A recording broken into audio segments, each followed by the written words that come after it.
Yes, the turkeys are in the forest. I can hear them. They're calling. Do you hear them? They're in the pine. Do you hear them? I saw a bunch of feathers on the other side when I was over there on the other side, but I can hear them. They're in the forest. Oh, I'm just telling my son the turkeys are in the forest. Our turkeys are in the forest. I think we have like 30, yeah, quite a lot of turkeys. They come into our forest and they they have their babies there. They just love it in there. They just love, maple forest. I can hear them. Oh my goodness. They're like, look. They're like, look, look, look, look, look. They're so funny.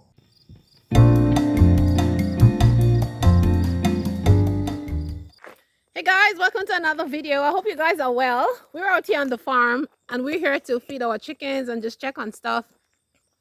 There are a lot of contractors like coming in and doing different stuff in our house, and we just have to keep checking stuff and making sure everything is okay. But I'm out here because I want to talk about how we're able to live out here on this property, and we're able to live so frugally, and we're able to save money and live the life that we want to live. And I want to share some stuff with y'all because some of you want to live out here, live. Some of you want to buy land and you want to live, on the countryside and stuff. So it's easy to do that, but you have to have a strategy and you have to have a plan. And I just want to go about my farm area and show you guys how we've been able to do that kind of stuff, like set ourselves up and use the space to grow what we need. So for example, if you look right behind of me here, this is the side of my house, and I have made, let me see, one, two, a good amount of stone bed. More than 4 stone beds are right here. And in here, I have carrots, I have pumpkins, I have some medicinal plants. I have a lot of medicinal plants actually planted here. I have flowers on the end. I have a mint bed there. And as you can see, I have flowers in between. And then I have cat mint, I have regular mint. What else do I have inside this bed? I have nettle growing inside there, and I have lots of different flowers and things growing in there. And like I said, I have carrots in there. I also have some beets, a few beets, and some different radish growing in here. So even if it's my front garden and I have a lot of flowers growing in there, it doesn't look as much now because it's kind of getting to the summer is ending and it's looking kind of half dead. Plus we're not here. We just come and check. We haven't really done anything to the garden. We just let everything go wild. But I've been harvesting lots of stuff from here, from this wildness that you see here. I've been harvesting mint and different things from there. The carrots, I'm going to leave them because they're going to go to seed, and then I can get the seed for next year. Okay, so we have a garden in front here. So we're able to utilize that space. Right here is my front porch. It's not there anymore, but when they put it back, it's right there. My kitchen is right here too. When they put it back, I come through the kitchen. I come out here. I just come and take out anything that I want in here to cook. I get it, okay? So this I'm using my space to grow food. The next thing is over here I have some apple trees. As you can see, this one here is a green apple, so it has a lot of green apples. And then this one is a red apple. I was supposed to come here and take the apples off the tree, and I just forget. It rained and most of them fall. They're like, here, when you stand here, it just like smells so amazing because of the apples that are on the ground. I'm not gonna pick them up. Maybe I'll take the ladder and go up there and oops, I'm walking on so much apples. Look at them. I mean, nothing is wrong with them. They smell so good. They can still be used to make jams and different things. Maybe I might even come out here and maybe just pick up some. They're still good. Wow, look at this one. It smells so good. Okay, let me not walk on them. Whoops. There's so much apples on the ground.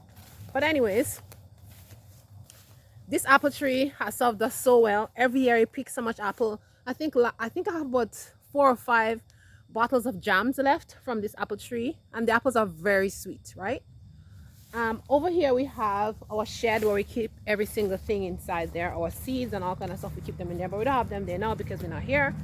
And of course here we have the chicken coop where the chickens stay.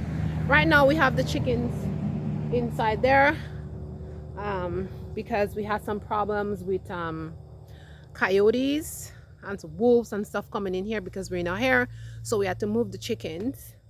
I sold a lot of the chickens, so I think I have 8 or 9 chickens left. I don't have much chickens left, and we're gonna just eat the rest of them, and we're gonna get a new flock when we move to our new home.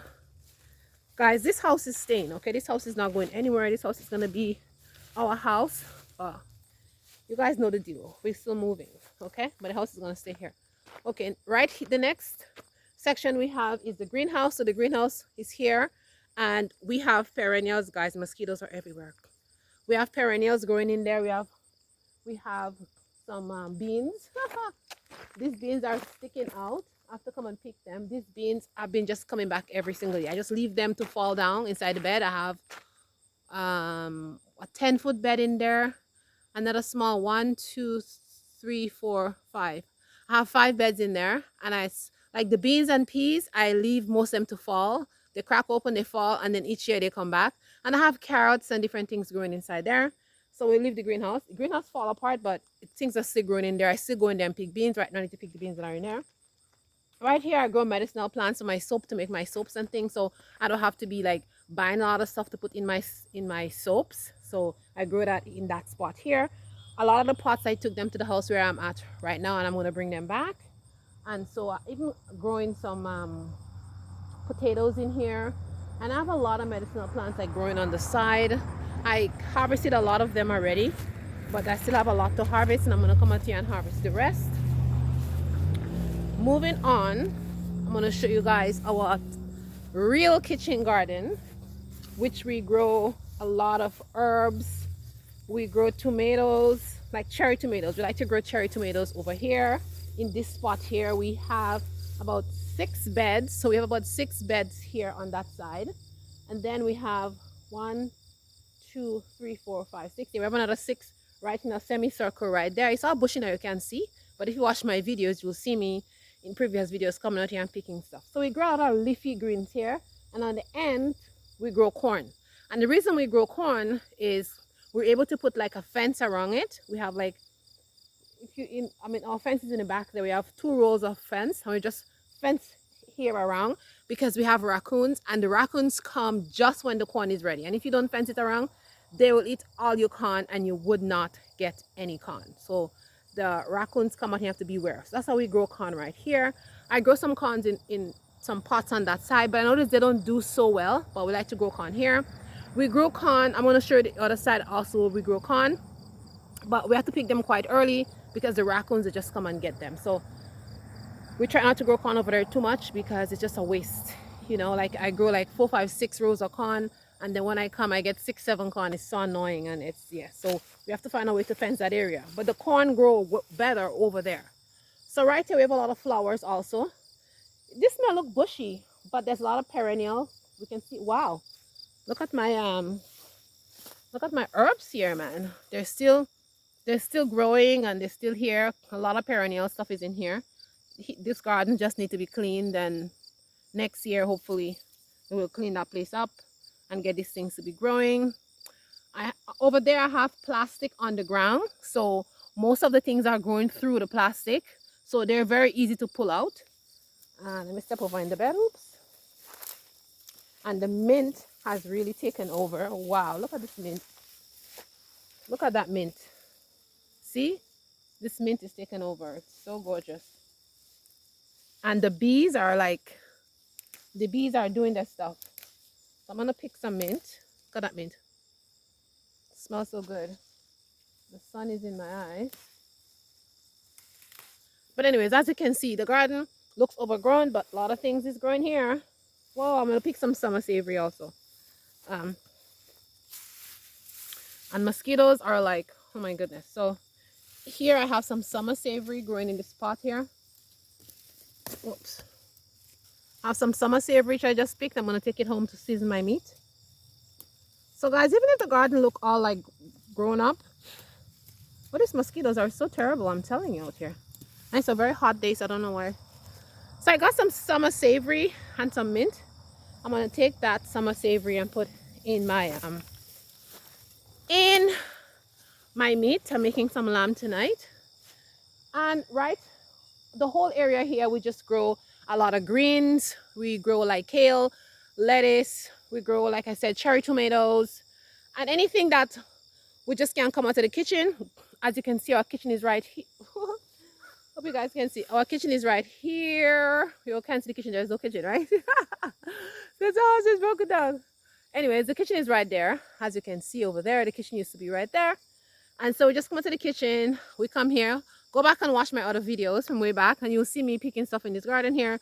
It's just very convenient, very easy to come here and get whatever I want. Mint, seasoning, this, that, whatever, whatever. We can just do that. Here is just an open space where we put our chairs and we just come and relax here, because the sun, when the sun goes down, it gets cooler in that area. So we tend to set up our outside chair here.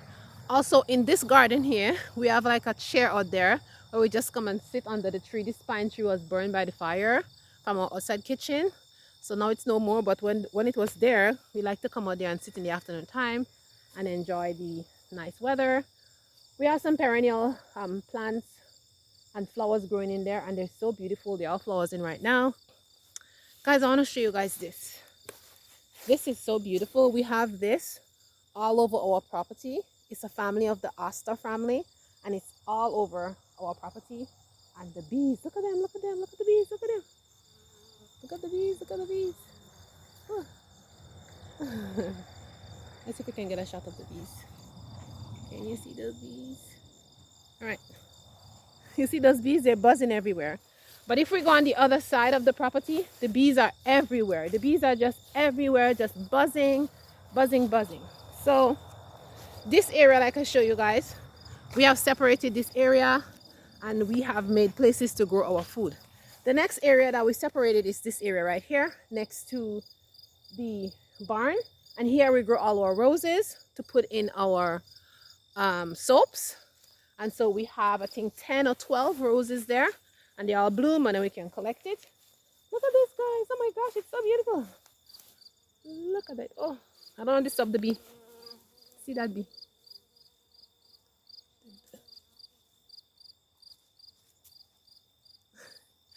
Mosquitoes are getting me, but look at these flowers.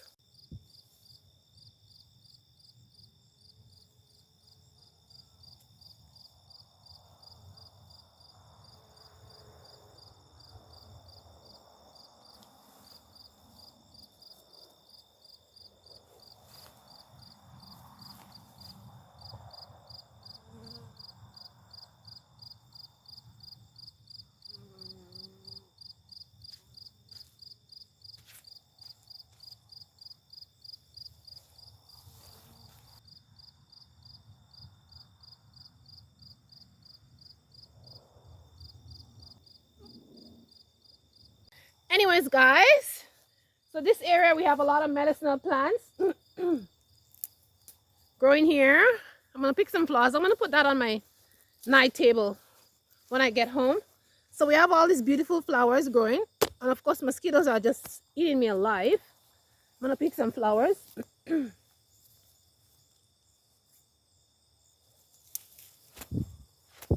And these flowers, they're so fragrant. We have two kinds. We have this pinkish one, and then we have the white ones. So over here by the barn, we just let a lot of native wild plants grow there, and they're all medicinal plants. So I can just come out here and pick them, use them for medicines, use them in my soaps. And guys, that's why I don't buy a lot of stuff, because I have so much native plants growing here. I can use them in a lot of medicine.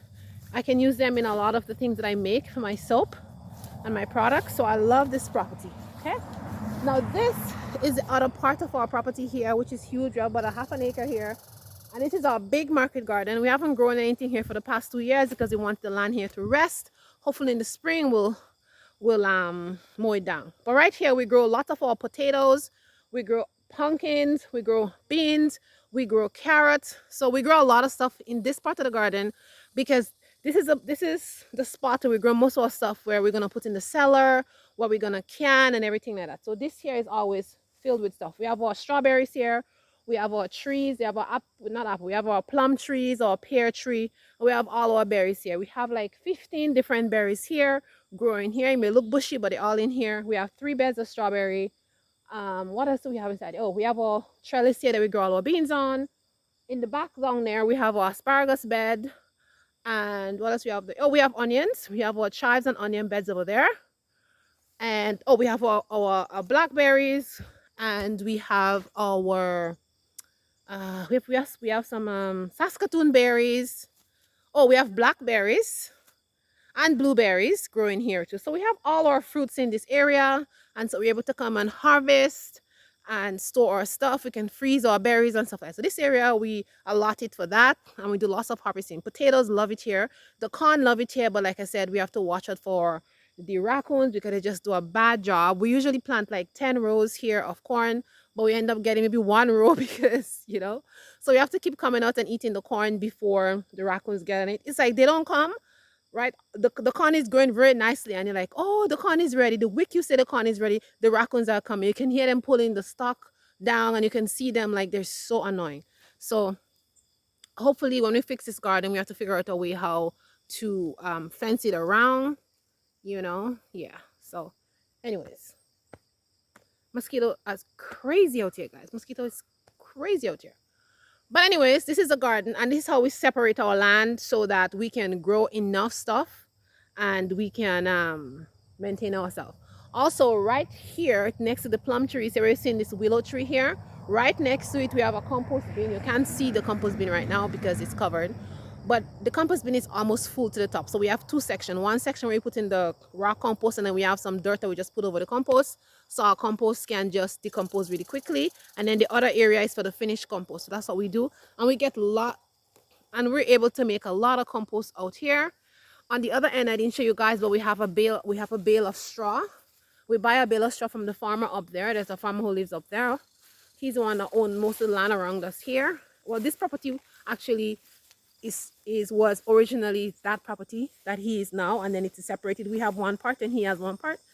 And but oh my god, these mosquitoes are crazy. So we buy a bale of hay from him, and it's about $75, I think, something like that, for the bale of hay. It's a huge thing. It's massive, and it lasts us 2 years. We're able to do our chicken coop with it, put straw in there. We're able to put in our field for mulch. It works really, really well. We thought we was gonna get 2 bales, but we bought the first bale and we use it all over our garden, in the pots and everywhere, and we realized, wow, we just need one bale every year. Depends on how we use it, but I mean, we still have half a bale from last year. So that's to tell you how much, like, these bales are so huge. So we buy it from him, and he takes his tractor and he brings it for us. And if you go watch my video, you'll see where he brings, I have a video where he brings the big bale of straw for us, and we have it on pallets, but it works really well. So if you can get your hands on some bales of straw, that'll work so well for your garden. And so that's how we keep our gardens well moisturized, moist, so we don't have to water a lot. And we do have a well, so we're not really worried about it. We have, well, I mean, it's not there anymore because when they removed that part of the house, but we have this pipe that goes from the well, and it's like on the side of the house. And then we have lines that run from here, and it goes down with up seeing that pine tree right there, and it goes down there. And this is how we water that garden on the end over there. Yeah, we have lines that goes there, so we water on that side, so we don't really have to worry about water. Also, we have barrels. We have water barrels that we keep here. We have them over there right now. I hope we might be able to keep these things here. This is from the company, but we might ask them for it. And so yeah, we don't have a problem with water out here, honestly. And then we have a stream that goes on the side of our house here. We have one that goes right next to the greenhouse, in like over there where you guys can see where the willow tree is there. Like, we have a stream that goes there. I mean, it's not water to drink, but if you want to water your plants with it, you can just water your plants with it. It just runs from there and goes down to the side of the road. So we have a lot of water. We don't really have to worry about water at all in this place. And then we have wood in the forest. If you want to make fire, you want to cook, want to do anything, we can always go there and cook stuff. So we're pretty well taken care of on this property. And I suggest to you guys, like, when you're looking for a property, make sure that the property can really sustain you, and it has all the things that you need on it to sustain you and your family, and make sure that you guys can survive on this property. Don't just buy empty property. It's like we have all this pine tree, we can cut it and make wood. It's just amazing. We have maple, we can make maple syrup. you know, it's just, this place has a lot of nice things on it. You have the apple tree, we have all these berries, we have like so much wild berries in here. We met wild berries here. We bring in some extras. Like it's just crazy how nice this property is, and all the wild food and fruits. And here, like, there's a vast amount of medicinal plants here. I didn't realize how much medicinal plant I have on my property. It's amazing. Every time, like, I go on YouTube, I see somebody talking about some medicinal plant. I say, okay, let me go and see if I see it. I find it. It's like it's so incredible. Like, this property is just, it's just amazing, and I can't wait for them to fix back my house as the way it is. You know what I mean? So that I can stay here a little while before I move. But anyways, that is how. So the next thing that you should do when you're thinking of moving out to a property is getting like a freeze, like a deep freezer, because you're gonna need that, because you need to all that stuff that you're gonna grow. You need to store it somewhere. So we got a huge freezer, and so we're able to freeze a lot of our things. We also do a lot of canning, and then we have a cellar where we put our potatoes and our pumpkins and stuff like that. Because this property here, like pumpkins, if you grow, when we grow pumpkin here, we get so much pumpkins. It's amazing. It just, this land just love pumpkins. I'm telling you right now, I love pumpkins and potatoes. Like, I plant some potatoes inside the containers I show you guys over there. If you see how much potatoes that's there already, I just put some soil over them because I'm gonna come next week, or maybe in 2 weeks, and just harvest them. This soil here love potatoes. I'm telling you. Last year I grew so much potatoes. I gave to my cousins. I just gave away so much potatoes last year. It was, I think I grew like uh 1, 2, 3. I think I grow 10 foot beds of potatoes over there in that spot that I show you guys. It was just incredible the amount of potatoes I got. Like, it was just amazing. But anyways, the next thing besides the freezer you guys want to do is make sure you have a plan on how to set up your place, and make sure you know exactly what you want to grow in that place, and then section out your land and grow things that you like, grow things that you love to eat and things that you enjoy, and also grow food that is easy to store, because sometimes you grow things and you can't store it. So I grow a particular size of pumpkins because I know these are stored, not that size, a particular variety of pumpkins, because I know these ones they store easily. And some other pumpkins, I grow them, but I just grow them because I want to, we're going to eat them very quickly. So I grow those pumpkins. Another thing to invest in is a greenhouse. Having the greenhouse is great because then you can extend your growing season. You can make your growing season a little bit longer. So having a greenhouse is a plus. And also in the spring, you can start planting out leafy greens pretty early, and you can start eating, fresh greens earlier in the spring. So invest. If you live in an area where, you have winter, you should basically invest in a greenhouse because it will work for you. It will really, really work for you. Another thing that we do is we save seeds. So everything that you see here that has seeds, we come and save the seeds. I have a container and I saved all my seeds. And I just keep growing my seed collection. And if I don't have something and I want it, I just order it online and I plant it, and then I save the seed once it grows. And so I don't need to buy a lot of seeds and stuff. I mean, I buy dollar store seeds every year because I want to test out different things that I don't have, or sometimes my seeds, I just plant them all, and I just want to have extra just in case, a crop go bad or something like that. I do that. But dollar store seeds are pretty cheap. They're like 4 packets for $1. So I don't really worry. I spend about maybe $50 or more, a little bit more every year just to buy dollar store seeds, because every year they come out with new seeds. So I don't mind that. But I'm not buying really expensive seeds because, like I said, I have my seed stash and I just, save seeds. Another thing that we have out here is an abundance of leaves. So we have maple trees over there. We have maple trees on the other side next to the chicken coop, and so I save my leaves and I use them for mulch. And what I do is I put the leaves inside bags, garbage bags, and then I just store them out there close to the greenhouse, and they're out there all winter long. And by the time winter is finished, they decompose, not completely, but then they become this nice soft, like, not complete soil, but a soil that's usable. Like, and then I'm able to sprinkle it all over my greenhouse, I'm able to put it all over my garden, and it works really well. And by the time the summer season come in, it turns into a nice soil. So I do that every year. Take that tip, guys. If you have a lot of leaves around you, put them inside bags, and you will have a lot of mulch. And this mulch is really good mulch. And I find the more I do that, the more earthworms I see. I have lots of earthworms. Something else that we do here is instead of buying compost, we go to the farmers because we live around a lot of farmers.